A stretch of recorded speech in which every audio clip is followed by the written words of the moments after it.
Western Sydney Unfiltered with a guy with a perfect Western Sydney accent, Gabriel Metcalf, the CEO of the Committee for Sydney. So, Thank you, how Chris. are you? Yeah, thank you. Great to be here. A San Franciscan before you arrived here, famously a sibling city of Sydney. Two beautiful cities, inclusive, progressive, on the water, expensive real estate.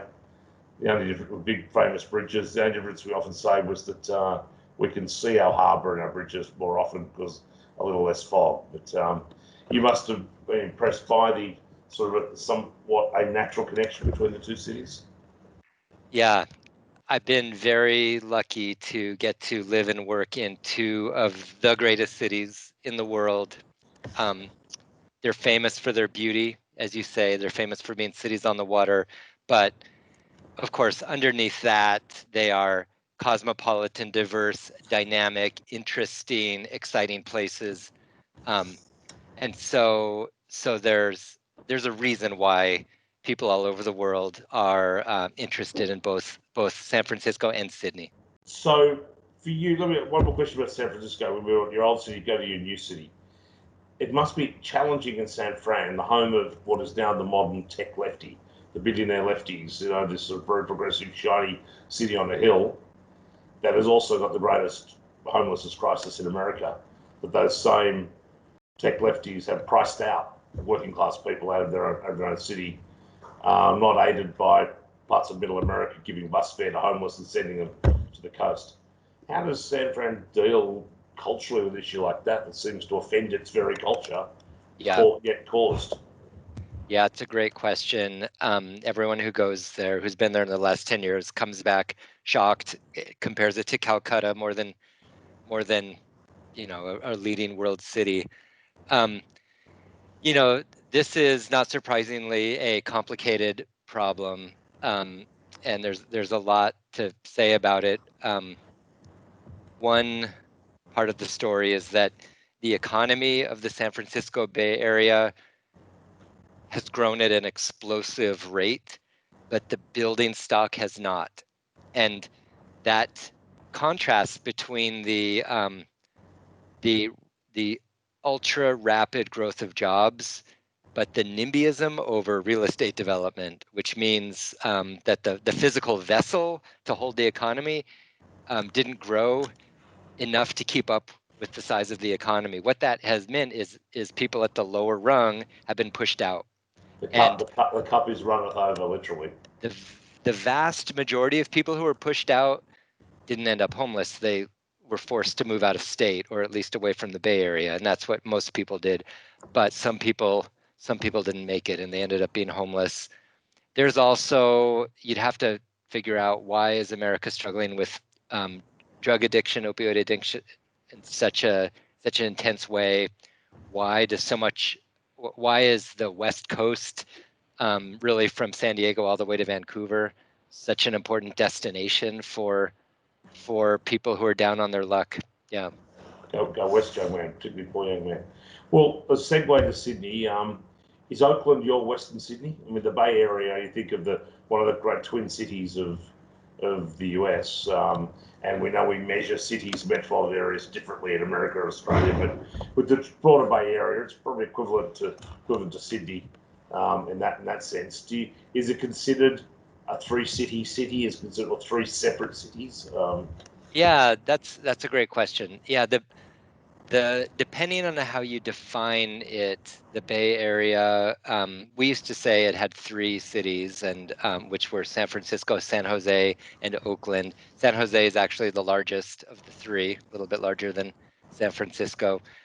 It also had 111 municipalities, or LGAs, 9 counties. Nobody in Australia knows what a county is, but a county is actually the primary unit of government in America for delivering services like healthcare and transport and policing. Four levels of government in the States. Yeah, and really 5, because there's a metropolitan level as well. So, so people in Australia sometimes say the government is too complicated, but I don't think it is. I think it's perfect.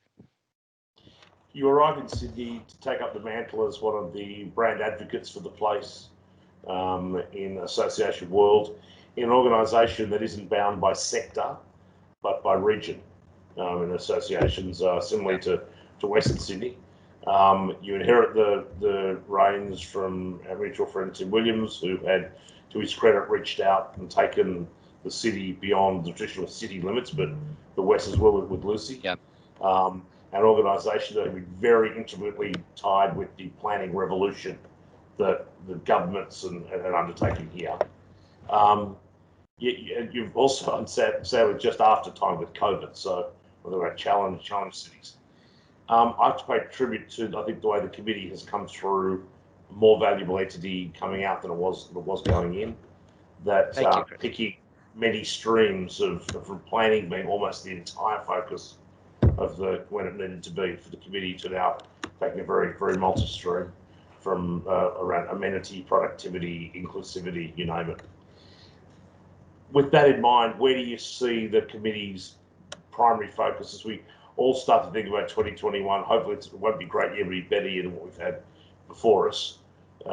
Is there a pivot to a new momentum after the fireworks have gone off in Sydney? Yeah, 2021 has got to be a better year, right?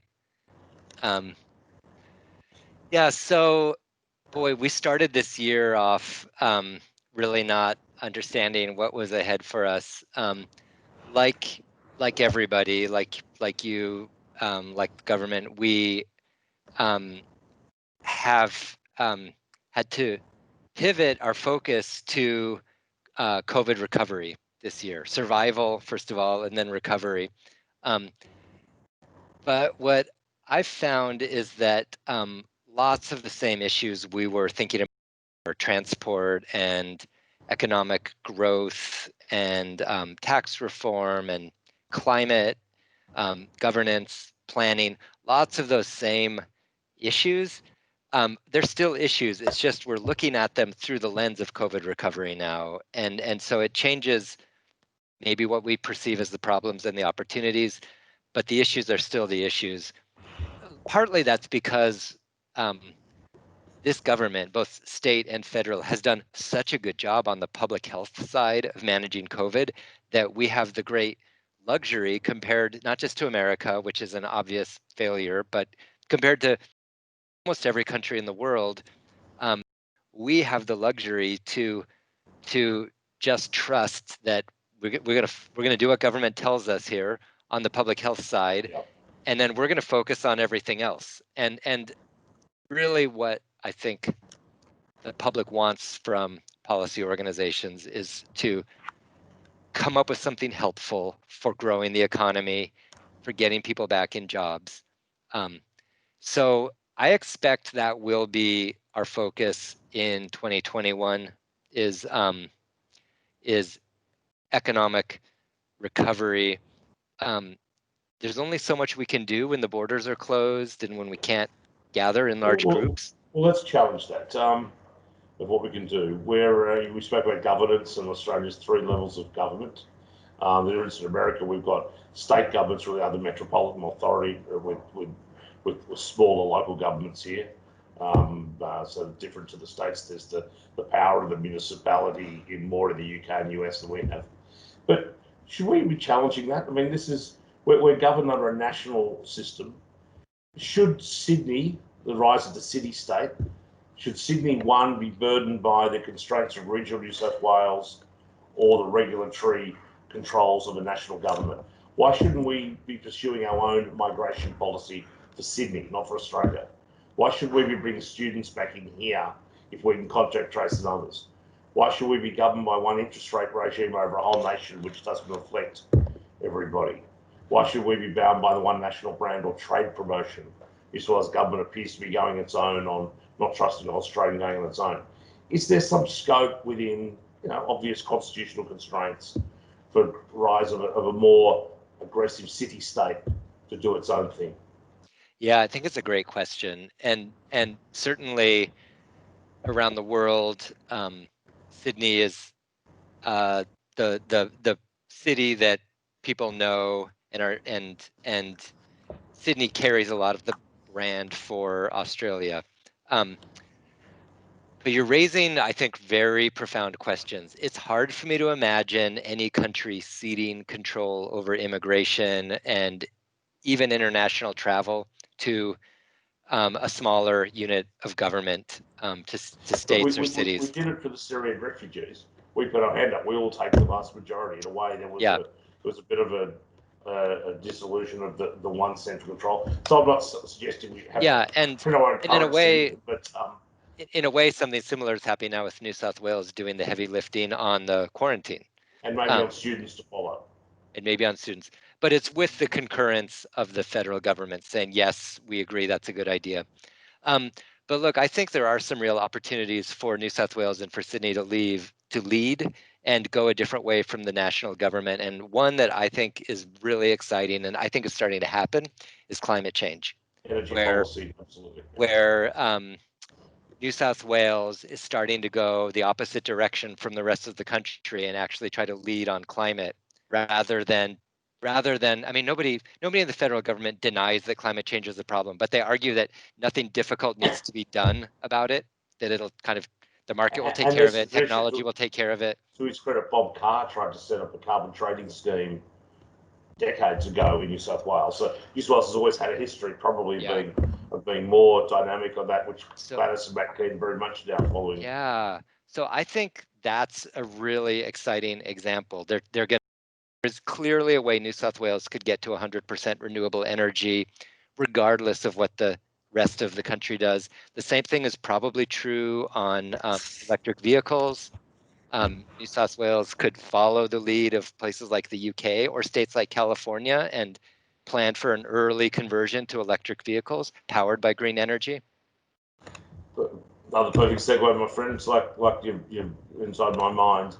You've very strongly been driving the concept or writing the concept of a rideable city. The committee's been a strong believer everywhere for in bike routes and city. My Western Sydney view is Western Sydney ever really rideable, walkable? Is it the very nature of the geography and the culture that four cars in the front yard will always be the case, or is it a very inner city view? Can we ever actually take that level of amenity to the burbs? Yeah, it's a fair question. I think if we are honest, we can see that all over the world. As the densities get lower, car ownership goes up. So it's probably true that places that were built on the assumption that people drive everywhere will tend to, there's a lot of inertia in that. There's no place to walk in some cases. Yeah. There's no shade, there's no cover, there's no footpath. Yeah. You're right, there. But with being realistic and acknowledging all of that, it can still be made better. And maybe that means recreational cycleways along the rivers. Yeah. Maybe it means around train stations, that within kilometers of every train station, there is a network of where it's good walking and good cycling. It won't be everywhere. And I think we need to accept that, but I think it could be better. With that densification, however, where it's almost making it worse, should we be developing new broadacre land release at Appin and Penrith and Northwest, or should the planning codes be encouraging people to live more in high rise in the existing city centres with better amenity and transport links, etc.? Can we continue to put people into suburbs with no trees, no trains, no jobs? Yeah, it's a great question. Here's the way we think about this. The rate of immigration into Australia is so high. It's over the last several decades, it's been 3 times the rate into the United States. The the preponderance of those people want to come to Sydney. There is enough population. And most settle in Western Sydney. Exactly. The growth, which does all kinds of good things for Australia and for Sydney. The growth is such that I think there needs to be greenfield development in Sydney, but it does not have to be built in the old model of sprawling greenfield development where you make everybody have to drive for every trip. You can still do greenfield development that is compact and walkable, and that is the challenge for Western Sydney. We'll have the advantage of the north-south train corridor east-west train corridors, if only to use it. So we'll live in hope. Mate, COVID is all-consuming, always has been. Should we cower and lock down and protect, or step up and step out during COVID? Is the pivot to do that or do that? Yeah, well, we're in an awkward in-between time right now where we have to avoid both of those extremes. We're so lucky that at this moment, it appears that the transmission rate is pretty low, so we can be out and about. And especially if we're outdoors, we can, I think, do pretty much whatever we want if we're out of doors. Crowds of people in enclosed spaces is where the risk is. We think people should be wearing masks when they get on the trains and the buses, and we think there should be a mask mandate, and that's such a small sacrifice. Why not do it? If it helps one person, why not do it? But there is a strong possibility that the numbers could tick up again, and we may find ourselves moving backwards for a moment, as hopefully in a small way, not a major second lockdown like what Melbourne has just gone through. That's what I hope happens. What about step up and step out as a city? I mean, is this our chance now to actually put the foot on the floor and take Brand City to the world? Safe, dynamic. Yeah, I see what you're asking.